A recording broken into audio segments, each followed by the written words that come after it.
Hey, everybody, welcome to this episode of Useful to God. We are continuing our 30 Days in the Gospels challenge, and today we are joined by my pastor, Pastor Jeff Roth from Skyline Church in O'Fallon, Illinois, and we're going to be talking about a passage in the Gospel of Mark, specifically where Mark sends, or not Mark, Jesus sends the disciples out in Mark chapter 6, 7 through 13, and we'll probably get into some other areas and see where we go. But Jeff, how you doing this morning? Thanks for being Hey, here. man. Hey, thanks for having me. I'm doing good. I like talking about the Bible, enjoy chatting with you, so it's a win-win for me. Well, we just finished up I don't know, what was it? A few months, it would have been before Christmas, but you just Yeah. finished up preaching through Mark, correct? We did. Yeah, we went through the whole gospel and kind of took it apart and tried to see, what God was trying to communicate to us through it. So I felt like it was a really fruitful message series. Hopefully other people thought that too. So It's always tough to know, right? I Um, yeah, it benefits me. I mean, for sure, like digging into it every week, like I feel like I probably get more convicted and corrected and encouraged probably than anybody. But well, any general thoughts you want to give on the Gospel of Mark before we dive in? Like, some general thoughts you found when you were preaching through it?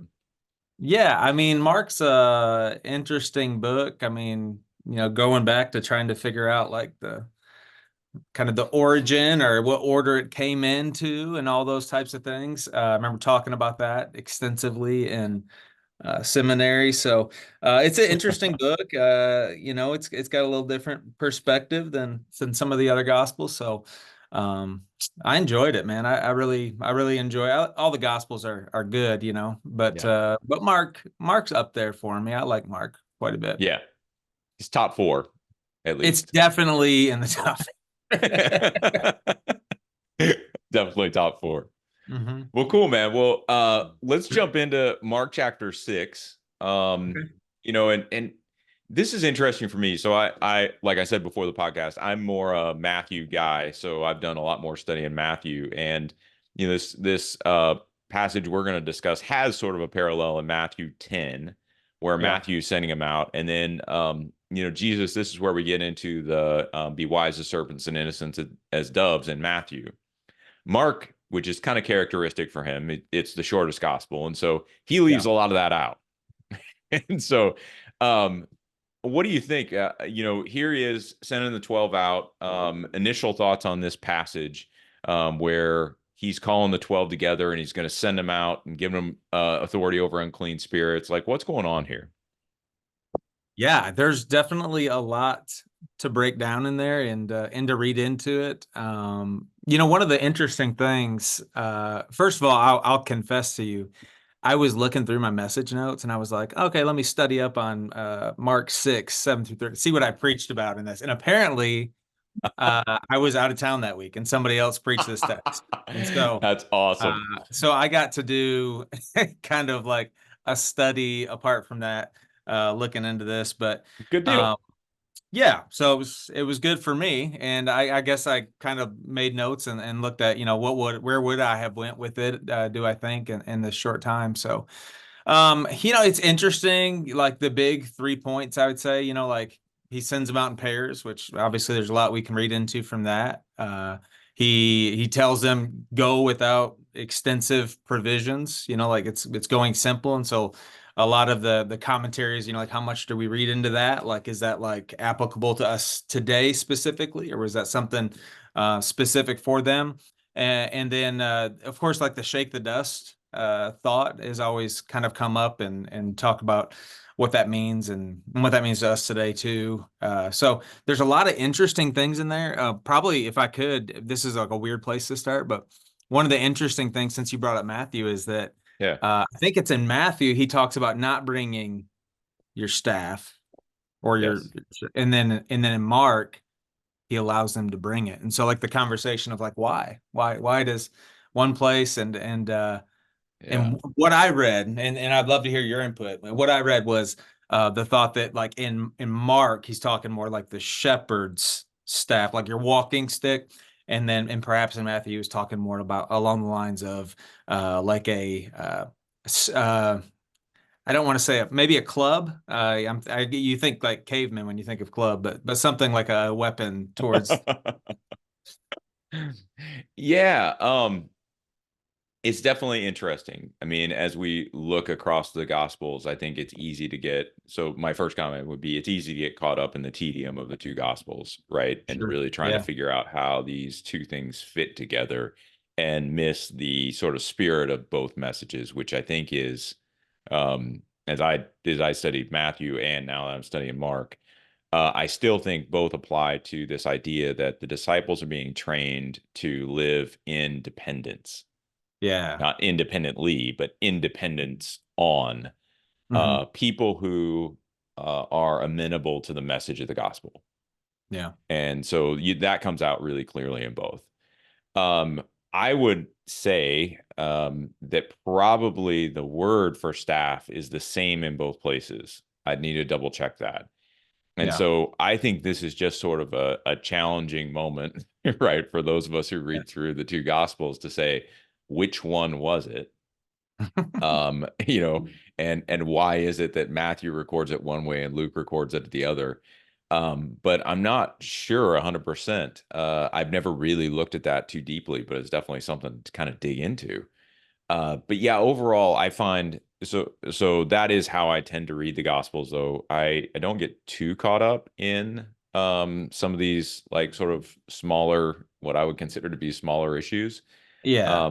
because I think that it takes away from the broader message that's being conveyed. Now, obviously, we want to be concerned about historicity, and those kind of things, like which one did Jesus actually say? But that can Yeah. also be a real tricky thing to get back to. Um, Yeah. is he repeating these things in multiple words and they're just catching it different or whatever, or is Matthew overemphasizing the staff for a different reason? I'm not sure. Yeah, not sure on that one. And But like it's so hard because like the apostles here or the disciples as they're writing these, or Matthew and Mark, they're writing to different people, different audiences, and so definitely, yeah. it's hard for us sometimes. I mean, we need to look at the context and we need to understand the audience, but it can be difficult for us to assume that we are working with like all the knowledge that they had as they were reading it to fully understand why or why not some things were included. And I think especially in this case, in the grand scheme of things, like Yeah. not a salvific issue, I don't think. Yeah, I was listening to a different podcast yesterday, and they were talking about kephale, or head, head of the woman in Ephesians 5. And Yeah. one of the things they brought up was, well, we sort of labor over, that construction is a genitive in Greek. It's almost like saying it's a passive participle in English or something like that. Like nobody Yeah. really knows what that is, but we use it all the time.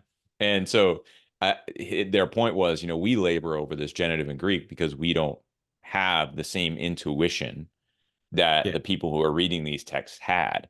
And so Right. some of this, I think we have to leave room for that. It's not that I think we need to default that to every time, right? Right. Yeah. Probably But not good. yeah, I do think it's important for us to sort of understand that these folks would maybe have had a very different sort of idea Yeah. about what's actually happening in these texts, and that maybe it wouldn't have been quite as much friction for them as it seems to be for us at times. Yeah. Now that, who knows? Maybe they would have had just as much friction, but I think that we do have to leave some room for that. I Yeah. think I I mean, think it's kind of important.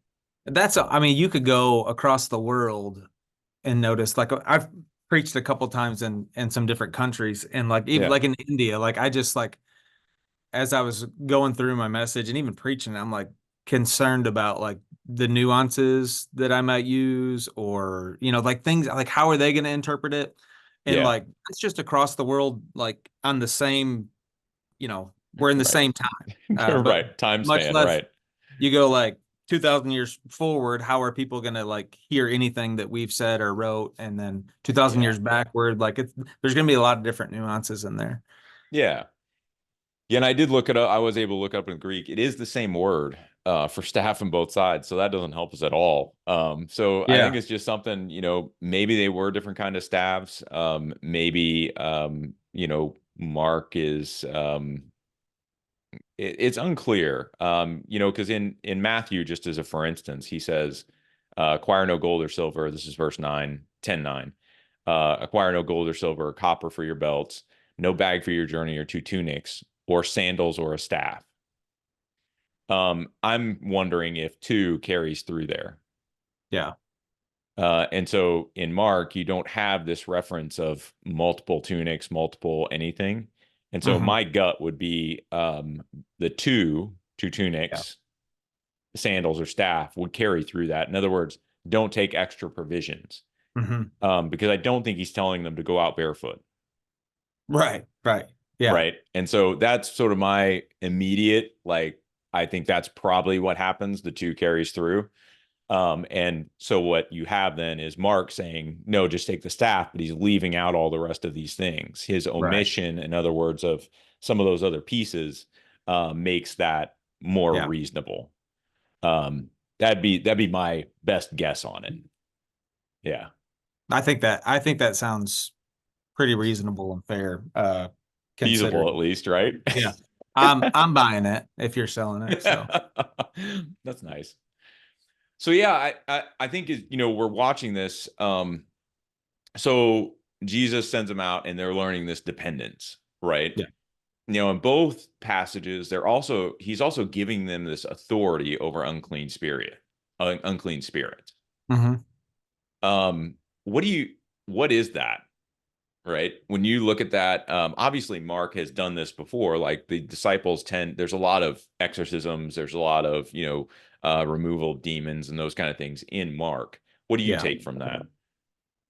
So what I take from it, looking here, is I'm seeing like Jesus, right? The king authority is giving his authority, extending his authority over demons to the disciples as he sends them out.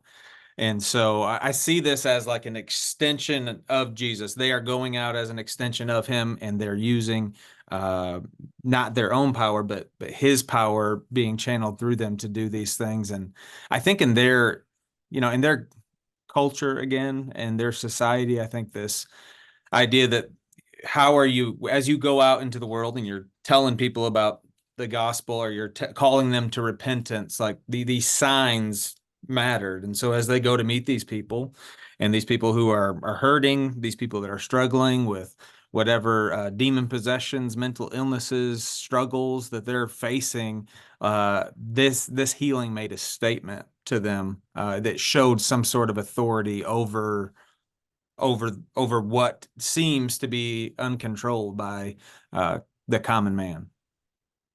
Do you connect this at all? I mean, we always again, we think of the Great Commission sort of as being in Matthew, right? Yeah.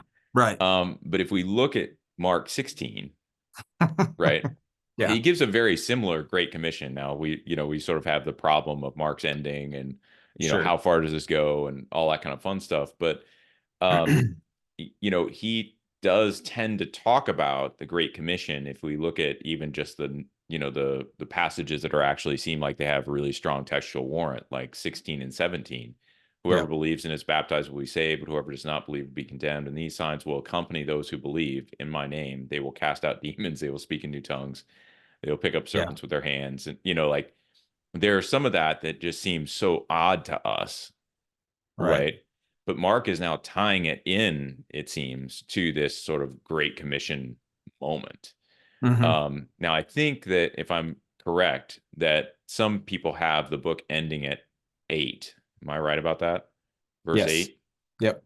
And so, yeah, for those listening, Mark 16 is kind of it's got some what we would call textual problems in and so some manuscripts include like 9 through whatever, Yeah. others don't. And so what you end up having is 6 or is 16, 14 through 20, was it actually original to Mark?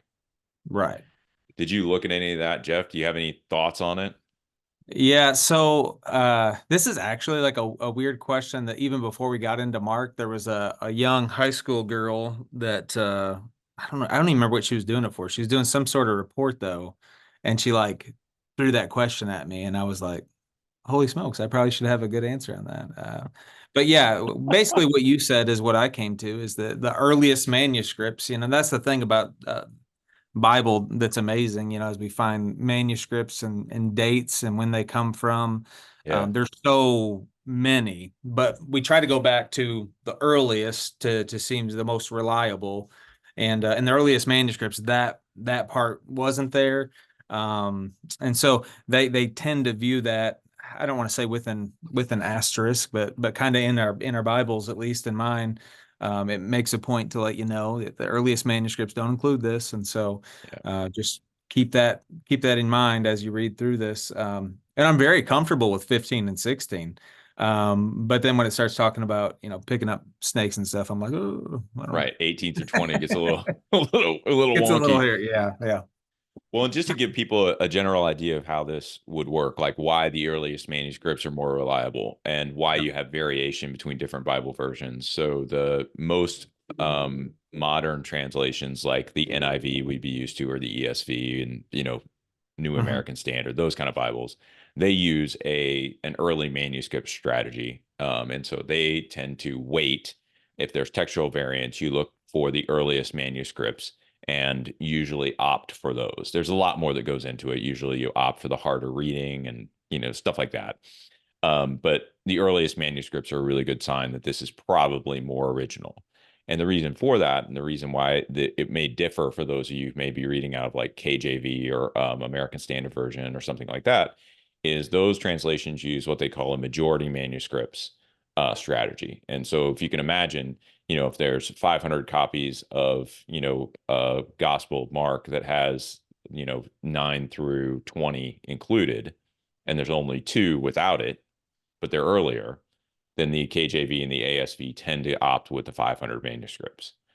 And there's some reasons why you would or wouldn't do that necessarily. I tend not to dismiss either one, but I do generally tend to think that the earlier manuscripts hold a little more weight, simply because once it's copied wrong, Yeah, right, it can yeah, be copied wrong many, many, many times.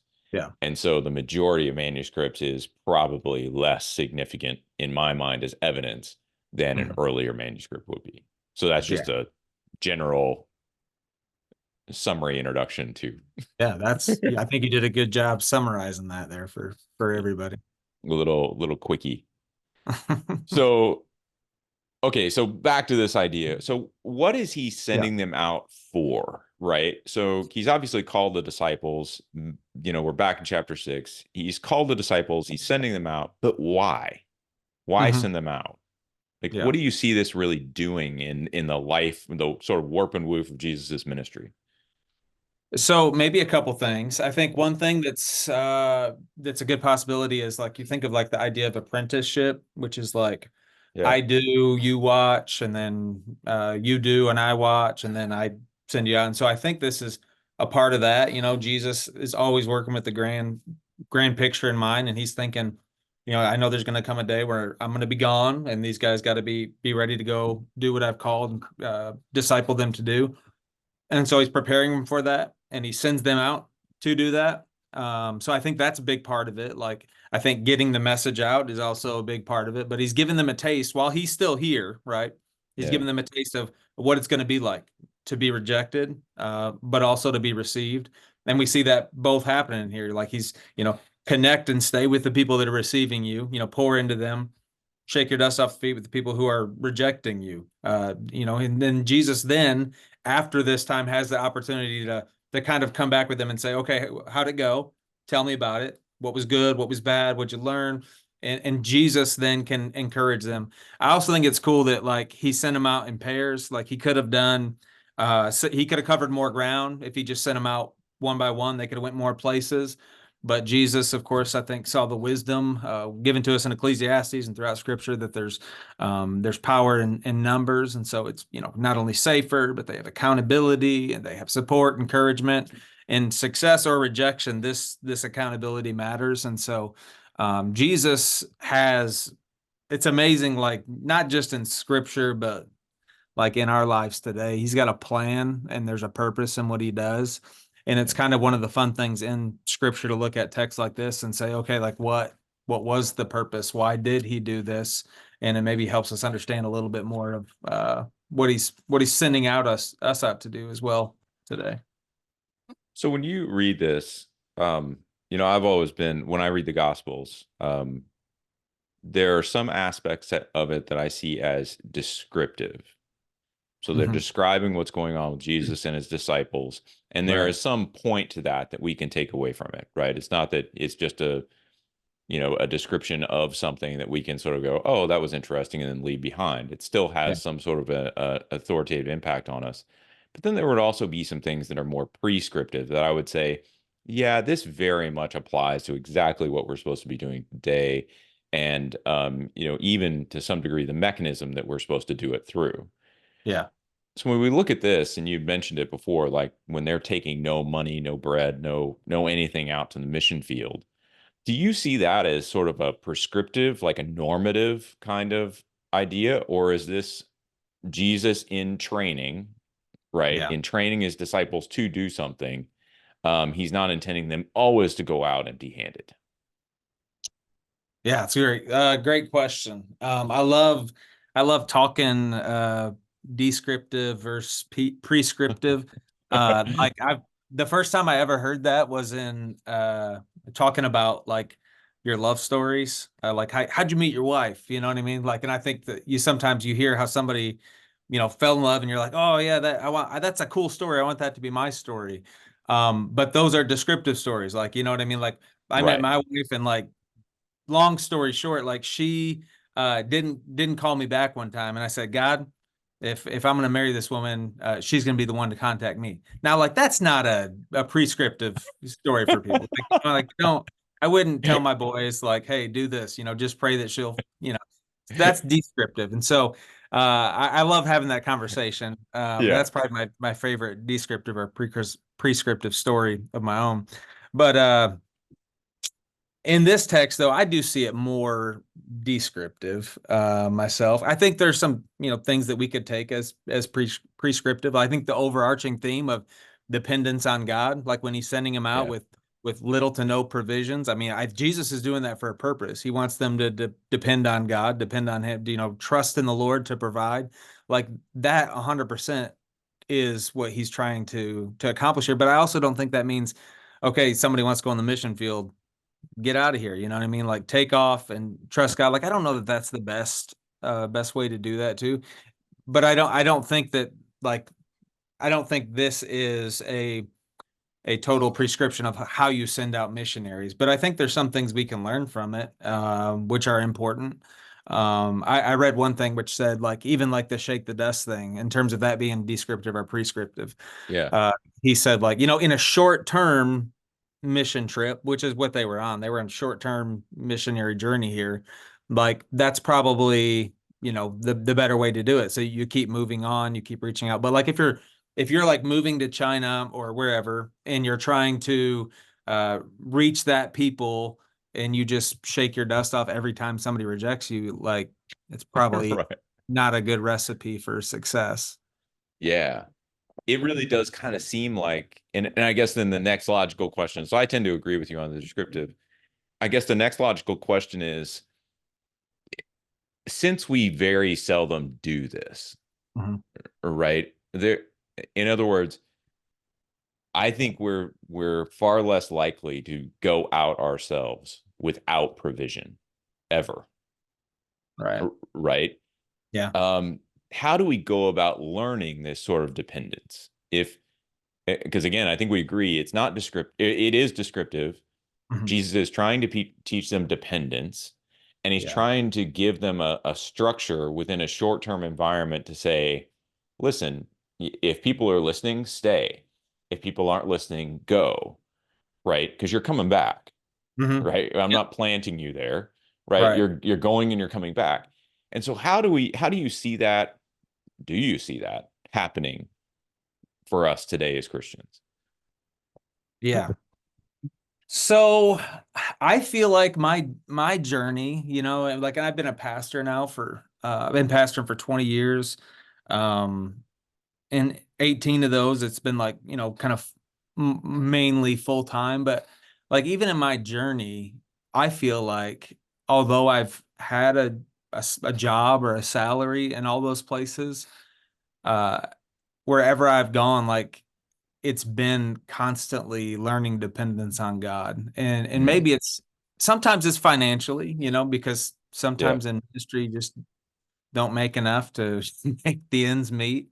But then, I think about it like I'm in dependence when I move to a new city because I'm trusting the Lord's going to provide relationships. He's going to provide stability for my family. He's going to provide opportunities for our ministry. Like, uh, our dependence on God doesn't just exist in material things, although that's probably the one of the more simpler ways for us to Yeah. learn dependence. And I feel like we have learned dependence on that. We had one stint when we were in Florida, and we moved down there. My wife was 8 months pregnant. We didn't have anything. I probably wouldn't do it again, but I know my wife wouldn't do it again.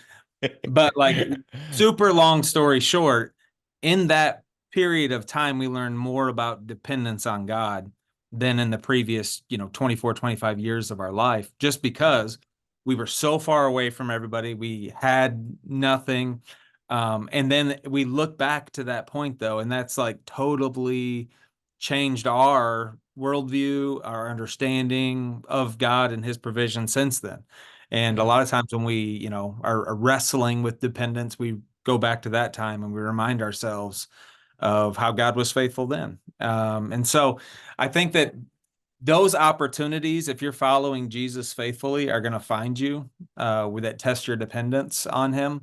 And I think we should welcome them. I don't think we should run from them.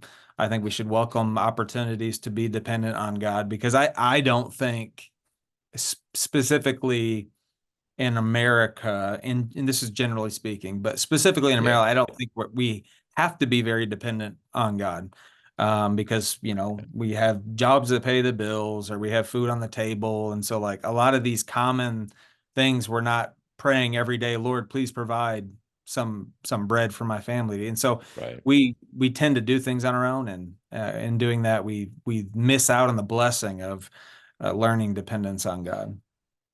Yeah, it's an interesting, I mean, I appreciate that. I think my wife and I have learned dependence on our journey too. What always strikes me is this is Jesus training his disciples. So he's integrating this into some of their discipleship, into their apprenticeship. Um, and it's just one of those things where I often wonder um where, I was in higher education for a long time training students. Where did we really push them to be dependent? When did we train them to do that? Where did that come up in that sort of educational process? And I think also just in discipleship relationships, I think back on people who forced me out, right, to do stuff that I didn't really want to do. Um, where do those dependent relationships come? How do those dependencies come about in a more intentional way? Yeah. Um, it's it's difficult because I agree with you. I think in America in general, right, we tend to have. I mean, I think our danger is more like Deuteronomy 8, right? um, we're living in houses we didn't build, cisterns we didn't dig, and Yeah. the threat for us is forgetting that God gave us all that we have. Yeah. And so it seems to me that this sort of lesson here, when Jesus sends these folks out, is a really important one for an American church to learn. 100%, man. I can't, I mean, emphasize enough. Like I loved your idea. Like I think about like my time in seminary and Bible college, and like I don't know that I can't remember. Maybe I'm sure that I had good professors. I'm sure somebody tried to teach us Try to about teach it. dependence. Right. And I may not have listened. That's totally possible. But But yeah, I don't know that it's emphasized enough. And like I think, culturally we don't want to be dependent on anything or anyone. And so Yeah. it's really we have to really fight against that. I this may be I may be losing you here. I'm sorry, but I struggle too with just the idea of like, money wise dependence. Like we have now this opportunity in this life to impact and make a difference while we live. But sometimes we're more concerned about what we leave after we die, not in terms of a legacy, but in terms of what we're leaving financially Right. behind. Material wealth. Yeah. And I feel like that's important. You know what I mean? I don't want to be a fool. I want to be prepared, and I want to take care of my family, but I also don't want to put everything back and live safely and securely, and then wonder someday, when I'm hopefully old and dying, that man, I wish I would have done more while I had the chance. Yeah. I struggle with it a little bit, James. I do. It's interesting because, I mean, and now Mark, again, he's giving this sort of truncated, more brief account of this episode. But if you Yeah. look at Matthew, he really does emphasize you are not to profit from the ministry that you're doing. Yeah. You're not to take money with you. And then he goes on and says, now this narrative, I think, connects down into the death of John the Baptist, which is kind of interesting. And we'll get there in a second. But I do think that in Matthew, what you see is this emphasis on, look, you can't trust these people.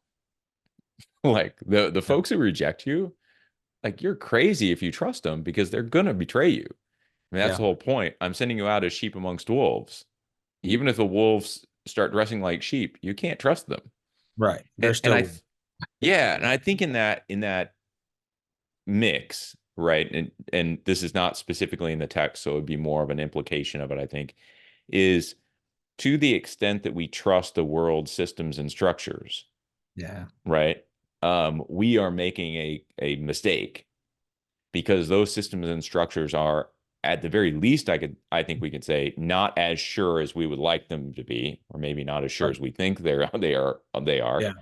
And so this idea of, look, you need to learn this sort of dependence, you need to learn this lean lifestyle, you need to learn, to trust the people who receive the message, and be in fellowship with them, and independent relationships with them, Yeah. is really crucial, simply because you can't trust the people who are rejecting you. Yeah. And so it's sort of a fascinating juxtaposition between what Yeah. Mark presents and what Matthew presents. Matthew presents that heavier money focus, Hmm. whereas Mark, it seems like, if I had to postulate what I think Mark is doing here and sending the 12 out, and how it's connected with the death of John the Baptist, Mark always has that sort of, in all the gospel, all three, at least Matthew, Mark, and Luke, and I believe it's in John too. They have these moments where Jesus doesn't want people to know what he's done for them, Yeah. right? And here you almost have the opposite. Yeah. So if we look at verse 12, like, or 13 actually, and they cast out many demons and anointed with oil many who were sick and healed them. And then we go to verse 14. King Herod heard of it. And so it's this one moment where, like, Jesus and his disciples sort of pop their head up. Yeah. And now there's this weird implication for John the Baptist, Yeah. who, I didn't mean that pun, but it ultimately gets his head chopped off. Yeah. Yeah. John's probably like, thanks, guys. I Yeah. appreciate you making a big deal out of Jesus. Now my life's Right. over. Yeah. Yeah. But yeah, I all that to say, I agree with you. I think there's something there. Mark's only reference here is no money in their belts, right? Hmm. Um, but I do think that we've got issues when we are putting way too much trust in uh, the sort of systems and structures of the world that we have in place. And I don't Yeah. think it's that we shouldn't be using them, right? Right. It's that at some level we have to make sure that we're only putting the trust in them that they really deserve. Yeah. I think that's a good way of phrasing it, because, and I think that's the trouble with it, is that if we're not careful, like if we're not constantly being wise, that we will get into that point where we do trust them more than we ought. Yeah. And so we put more stock in it, no pun Yeah. intended, we should have. And so Yeah. now, um, one of my favorite rap songs has got a verse by Trip Lee, and he says, I used to put my stock in riches.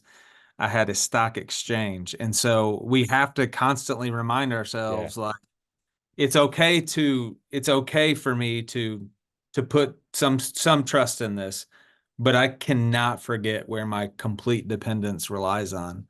It's good for me to do some of these things, but I cannot forget what my Yeah. purpose is as a Yeah. follower of Christ. And that's something we just can't remind ourselves enough of, I think, especially living in uh, America today.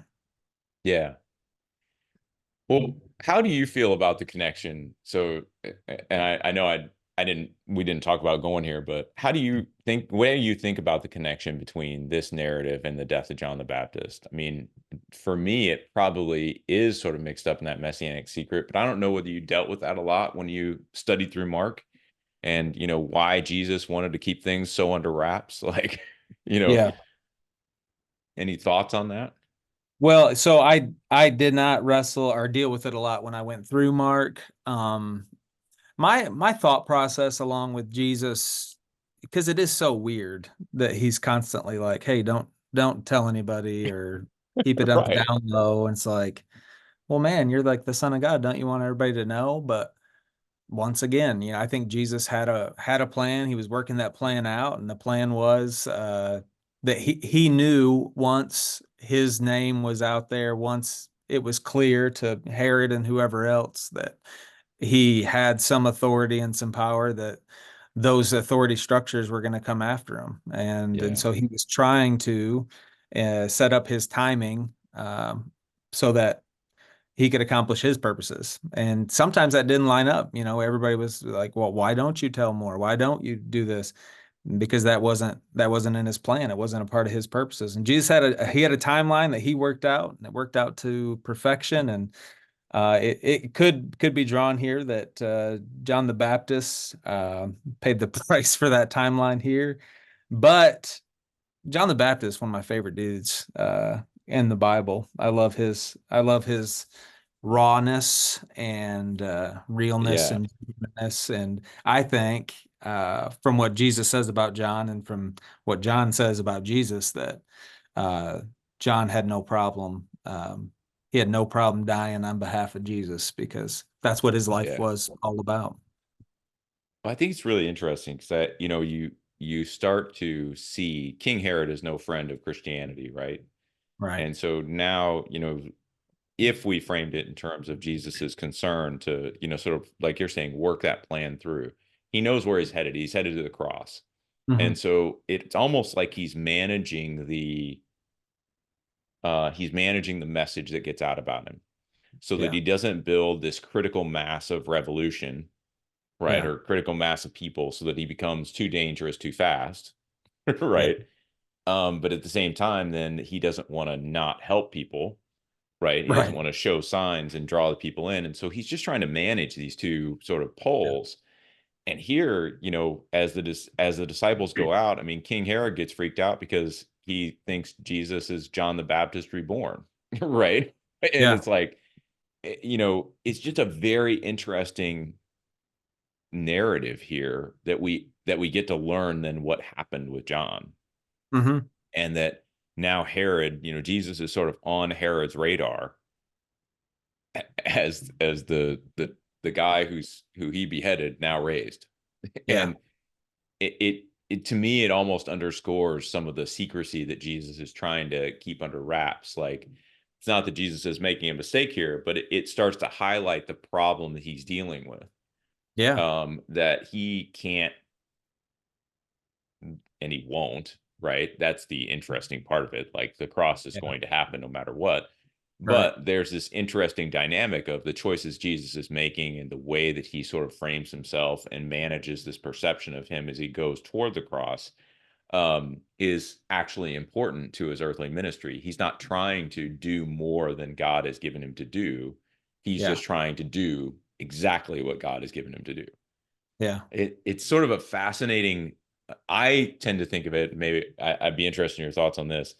When I look at Jesus's ministry from that angle, what I see is um, the beauty of Jesus's restraint. Yeah. Oh yeah. I mean, and it's something we just don't usually have. Like No. we're like, hey, let's blow the doors off for Jesus. Where Yeah. Jesus was like, let's, Yeah. We'll get there. Yeah. yeah, like it'll be okay. We can, Yeah. I'll do slow and what I steady got to wins the do. race. Yeah, Just we wait. just let's just. Yeah, I think it's like the word meekness, strength Hmm. under control. Like Yeah, Jesus was meek, yeah, but he was not weak. He had all the yeah, strength in the world, and yet he controlled it more so than any of us would ever be capable of. I mean, even to the point, like, even when he's, like almost to the cross, he's in the garden and they're like, Peter's cutting off guys' ears, and we're like, let's fight. And Jesus like, not, no, that's not how this yeah. happens. And he's healing the guy's ear, and he's like, slow down, okay, I got this under control if you haven't Right. figured it out already. And it's coming, but it's not yet. It's interesting. Well, man, I I like mean, what do you? to go Oh, ahead, go sorry. ahead. No, go ahead. Go ahead.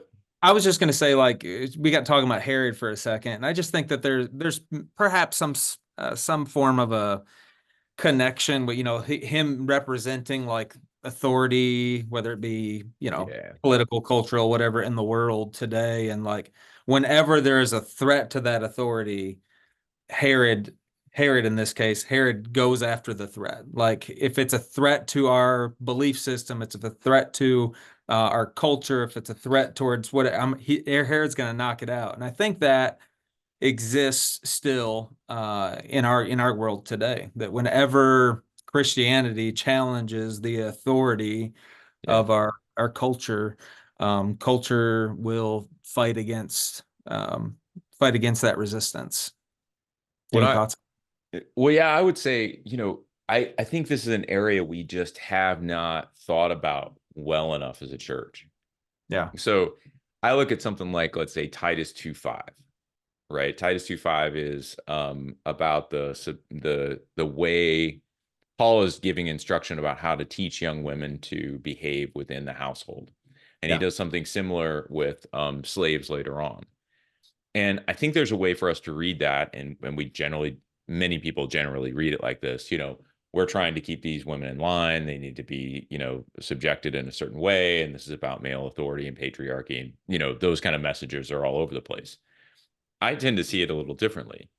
What I Okay. see is that the household is to be a projection or reflection of the gospel. And so there's freedom in the gospel, Yeah. freedom that wasn't available in the Roman society. And so, what I think Paul is actually talking about in a lot of these household reform passages, right? We see him in Ephesians, we see him in Titus. Yeah. Um, what I think he's doing is he's managing the change. He's basically saying, even if we have the freedom in Christ to do X, Y, and Z, X, Y, and Z is going to um, put up flags that we don't want to have put up. Hmm. And that's why I think in Titus 2:5 it talks about, teach the young women to act this way toward their husbands so that the word of God is not reviled. Hmm. I think what he's saying there is, let's not go too far down the revolutionary road, because what we want people to hear is the gospel. What we don't Yeah. want them to see is just this huge social revolution with no context. Wow. Yeah. And so I think that here, like what we're seeing in Jesus' ministry is actually carried out throughout the New Testament. I mean, if you read the old household instructions related to, let's say, Ephesians 5, Yeah. right? Mutual submission, right? Wives submit to your husbands, husband loves your wives, right? This is what authority looks like. It's it really is a shift of authority, Yeah. right? An understanding of authority. But I think that's Paul trying to manage these perceptions. And so we don't often think about that, though, in America, particularly. I mean, we'll run headlong into politics, we'll run headlong into social stuff, we'll run headlong into everything without ever giving much thought to, I wonder how the gospel will be viewed by those who are Wow. watching us participate in this manner. Yeah.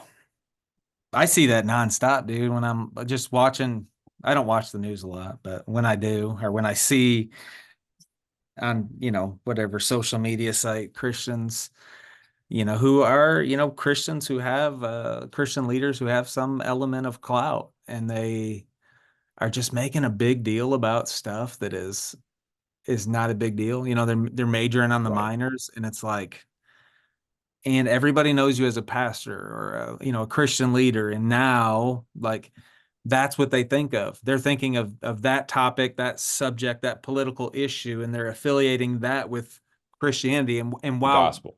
Right. while Christianity speaks on that, yeah, that's not the gospel. Right. And Right. I don't know. My wife and I will when we come across it, it just kind of burns us both up. We're like, what in the world? Like, I hate to lose people as an audience to the gospel because of something that's not a gospel or salvific issue. Well, what I find interesting, kind of to close out Mark 6 here, uh, Mhm. you know, instead of, so what Jesus sets up in this training, and again, we've said this isn't descriptive, so I don't want to make it prescriptive, but I think it is instructive either way. Sure. And Yeah. so um, Jesus is going to say, look, stay in the houses that accept the message and don't depart from there. Yeah. Shake the dust off your feet as a testimony against them if they don't accept you. Right now, it isn't 100% clear that that dusting off of the feet is a testimony that the other people are seeing. It probably is. Mhm. But that's as much as Paul is asking these disciples to do at that moment. And so if we viewed this as a piece of, a strategy or a tactic within our overall repertoire of tactics, Yeah. right? This is not one we often use, where it's just like, you know what? I'm going to wash my hands of this. Yeah. I'm out. I don't want it. I don't need it. You're rejecting what I'm saying. Totally get it. I'm out. Yeah. We tend to like dive back in. It's like we're unwilling to leave the room, even though everybody's going, get out of here. Yeah. Yeah. We kind of dig our feet in and stay. And it's like, so I don't think this is the only way we can interact. But I Right. absolutely think we have to start thinking this is a viable option. Yes. Yeah. I think that's the way to look at it. And you have to understand like when is it okay? Like, is this an opportunity for me to shake the dust off my feet? Right. Or should I continue banging my head against the wall? Or you know It, what I mean? Whatever. Because that's how it feels sometimes. And sometimes I don't want to neglect the importance of persistence. I think that, persistence is powerful and Absolutely. we should be persistent. But I think, like you said, this is a viable option at times. We've have to Yeah. prayerfully consider when it is. Yeah. We got to figure out how to discern when to dig in and when to step Yeah. away. Because it's Yeah. obvious, I mean, you wouldn't hear many pastors, right, saying, hey, listen, if they reject you, just move on. Hmm. You're Yeah. right. That's not the message that we like, right? It sounds like we're Right. giving up. This is Yeah. exactly what Jesus says here. And so, you know, who are we, right? Yeah. Right. Jesus gives the advice. Maybe we should think about it occasionally too. So it's Yeah. interesting, man. I'll give Yeah. you the last word on this. I mean, what do you think we ought to leave people with this call or with this sending? Like, Mhm. um, any thoughts on what we want to kind of leave the audience with when they're reading Mark 6? So yeah. So let me just say, I guess maybe the same three things I started with, just as like applicable points. Yeah, Uh, Find somebody, Jesus and mountain pairs. Find somebody, maybe a couple people, that you can find strength in numbers with, in terms of, yeah, even if it's like you're each individually going and talking to friends or whoever, but like accountability, the ability to come back afterwards and say, hey, I talked to so and so, and man, they just weren't having it, or celebrate with them. So find somebody that you can encourage and be encouraged by in regards to personal evangelism. Yeah. And then find ways to trust in God. We talked at length about dependence, but I think always finding ways to rely on God, not finding. I think sometimes we look at something in our life where we have to depend on God, and it takes faith, and it's not easy, and we say, "Ooh, this must not be of God because it's not Yeah. easy." Yeah. No, probably not. So maybe rely on God more, develop that dependence, nurture it, and then constantly, like we just mentioned, finding out when is the right time for me to keep being persistent, and when's the right time for me to move on and leave. Trust that what God is saying. The big message here is Jesus is saying not everybody's going to accept your message, and that's not on you. Yeah. That's on them. Your job is to deliver the message. And so as Christians, we can get so downhearted when people don't receive what we have to say, because it means so much to us. I mean, it means the Right. world to us. It is the world to us. And so understand that, some people aren't going to receive that, and it's going to hurt for us because we want them to, because we love them. But ultimately that's them. And we've done our part. So it's good stuff, man. It's good stuff. I did hear one other thing, and you just mentioned it. It was an old Yogi Berra quote, Yeah. and I think he just copied it from Mark, because the Mark says, "Whenever you enter a house, stay there until you depart from there." And I think the Yogi Berra quote is something like, "Wherever you are, stay there until you leave." It's basically the same thing. It's So essentially it. maybe The wisdom of Yogi Yogi Berra. Berra was Yeah. a Christian. Well, sweet man. I appreciate you being here. Thanks so much for being on, and we'll have you back. I think we got another one scheduled to have you back in, so we'll get to talk through another passage. But appreciate you Good. being here. Thanks for having me, James. Appreciate all you do, man. All right, hey everybody, we'll be back next time, talking a little bit more about the Gospel of Mark on the next episode of Useful to God. So join us again. Take care.